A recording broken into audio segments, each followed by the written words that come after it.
নমস্কাৰ বন্ধুসকল, আপোনালোক সকলোকে পুনৰবাৰ DRBJ's নিউ ৱৰ্ল্ড চেনেলটোলৈ স্বাগতম জনাইছোঁ। আজি মই আপোনালোকৰ ওচৰলৈ জাতিলাওৰ কোপ্তা কাৰী ৰেচিপি এটা লৈ আহিছোঁ। এই ৰেচিপিটোৰ কাৰণে জাতিলাওখিনি মই প্ৰথমতে পিহনাত পিহি ল'লোঁ। বেচন, নহৰু, আদা পেষ্ট, কেঁচা জলকীয়া দুটা, পিঁয়াজৰ পেষ্ট অলপ লৈছোঁ আৰু বিলাহীৰ পেষ্ট, নিমখ, জিৰা গুড়ি, ধনিয়া গুড়ি, লাল মিৰ্চ পাউডাৰ অলপ লৈছোঁ। জাতিলাওখিনি পিহনাত পিহি লওঁতে তাৰ পৰা পানী ওলাইছিলে, সেইকাৰণে মই সেইখিনি চেপি ল'লোঁ। এতিয়া কেৰাহীখনত গৰম কৰি তাত মই অলপ তেল দিছোঁ।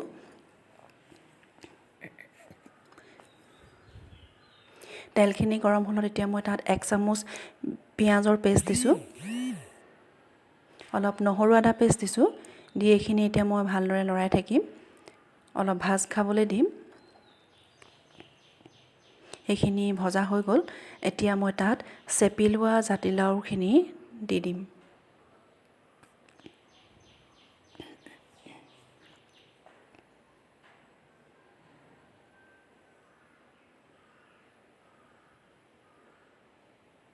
এইখিনি মই ভালদৰে লৰাই ল'ম। এতিয়া ইয়াত মই সোৱাদ অনুসৰি নিমখ দিছোঁ। এইখিনি ভালদৰে লৰাই মই অলপ সময় সিজিবৰ কাৰণে ঢাকন মাৰি ৰাখিছোঁ। এতিয়া জাতিলাওখিনি আমাৰ সিজি আহিলে, এইখিনি এতিয়া মই ভালদৰে আকৌ লৰাই এতিয়া মই এখন প্লেটত কাঢ়ি থ'ম।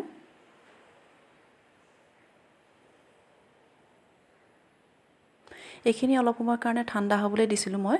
এয়া ঠাণ্ডা হ'ল। এতিয়া ইয়াত অলপ অলপ বেচন দি মই সানি যাম। বেচনৰ পৰিমাণটো আপোনালোকে সানিলে নিজেই গম পাব, কিয়নো জাতিলাওত পানী থাকে আৰু যিমান হাতেৰে সাজ দিব পৰালৈকে আপোনালোকে সাজ বনাই ল'ব। এতিয়া তেল গৰম কৰি ল'লোঁ মই, তাতে কোপ্তাখিনি আকাৰ দি মই হাতেৰে চেপেটা কৰি দিছোঁ। দি এইখিনি মই ফ্ৰাই কৰিম। মাজৰডোখৰ অলপ চেপেটা কৰি দিছোঁ, কিয়নো বেচনটো ভিতৰলৈকে নিসিজিব পাৰে। নিসিজিলে কেঁচা কেঁচা গোন্ধ এটা ওলাব, তেতিয়া খাবলৈ বেয়া লাগে। সেইকাৰণে মই এইখিনি চেপেটা কৰি দিছোঁ। এনেতো জাতিলাও সিজিয়ে আছে। এতিয়া মই দুইটা পিঠি ৰঙচুৱাকৈ ভাজি ল'ম। আমাৰ ৰঙচুৱা হ'লেই কোপ্তাকেইটা। এতিয়া মই তেলৰ পৰা এইখিনি উঠাই থৈছোঁ। এতিয়া বাকী থকাখিনি কোপ্তাও মই এইদৰে ফ্ৰাই কৰি ল'ম।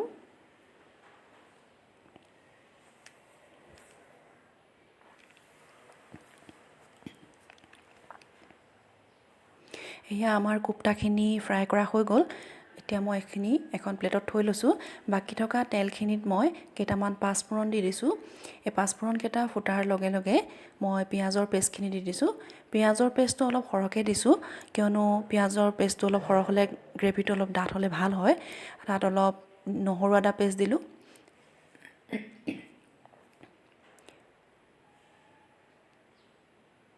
এতিয়া মই বিলাহীৰ পেষ্টখিনি দি দিছোঁ তাত।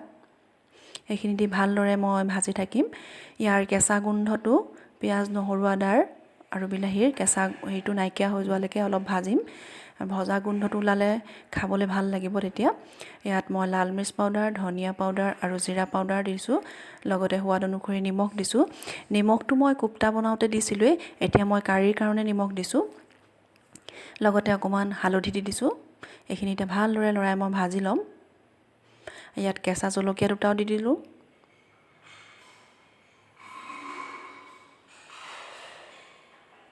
আৰু জাতিলাওৰ চেপি থোৱা পানীখিনি মই এতিয়া দি দিছোঁ ইয়াত, আৰু অলপ পানী তাত মই দি দিছোঁ। কাৰীটো আপোনালোকে যিমানটো জোখত বিচাৰে সিমান পানী আপোনালোকে দি ল'ব পাৰিব। এতিয়া এইখিনি মই সিজিবৰ কাৰণে অলপ ঢাকন মাৰি দিছোঁ।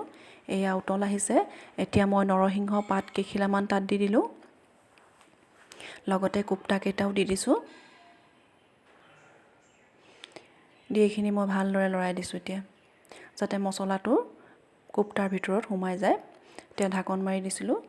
এয়া উতল আহিছে। এতিয়া মই তাত দৈ অলপ ফেটি লৈ পিনে তাত দি দিছোঁ। দৈখিনি আপোনালোকে পিঁয়াজ, নহৰু, আদা পেষ্ট ভাজি থোৱাকোটেও দিব পাৰে, পিছত দিলেও হয়। এইখিনি মই পাছতে দিছোঁ। এতিয়া এইখিনি ভালদৰে মই লৰাই দিম।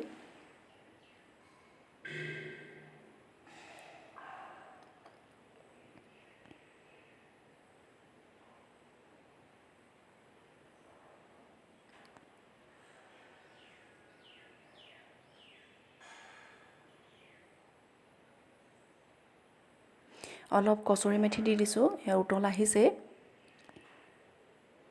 এতিয়া মই এইখিনি আকৌ এবাৰ লৰাই দিম, লৰাই মই গেছটো অফ কৰি দিম। আমাৰ এইখিনি সিজিলে।